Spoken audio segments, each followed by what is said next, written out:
তোমরা আগের ব্লগে দেখেছো আমার বাড়িতে কার্তিক দিয়ে গেছে সব বাচ্চা কাচ্চা মিলে, তাই কার্তিক পুজো তো করতে হবে। প্রথমে ভাবছিলাম করব কি করব না, এবারটা থাক, পরের বছরে পুজোটা করা যাবে।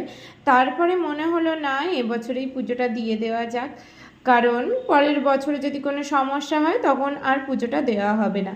আর কার্তিক পুজো 3 বছর দিতে হয়, মাঝখানে যদি 1 বছর গ্যাপও যায় অসুবিধা নেই। লাস্ট বছরে উদযাপন করার সময় পুজো দিয়ে এবং লোকজন খাইয়ে ঠাকুরকে মানে বিসর্জন তো দেওয়া হয় না, কোনো গাছতলায় বা ঠাকুরতলায় রেখে দিয়ে আসা যায়।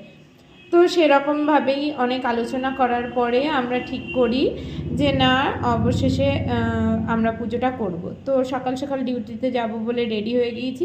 আজ রান্না করেছি কচু দিয়ে পার্শে মাছ এবং পুঁই শাক। রান্না করা কমপ্লিট হয়ে যাওয়ার পরে একটা কেক করতে বসিয়েছিলাম, এর আগে আরও একটা কেক করা অলরেডি কমপ্লিট। আজকে করেছি চকলেট ওভারলোডের একটা কেক।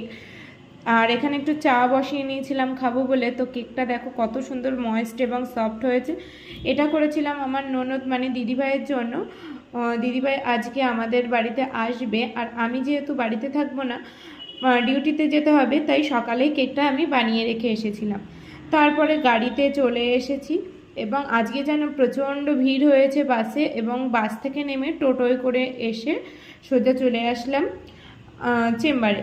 আর জানো তো প্রচণ্ড ঠান্ডা পড়েছে একদিন। সারা দিনটা কাজবাজ কমপ্লিট করে যাওয়ার সময় পুজোর কেনাকাটা করে নিয়ে বাড়িতে গেলাম। কার্তিক পুজোর ব্লগ কিন্তু আসবে, সবাই দেখো, ভালো থেকো।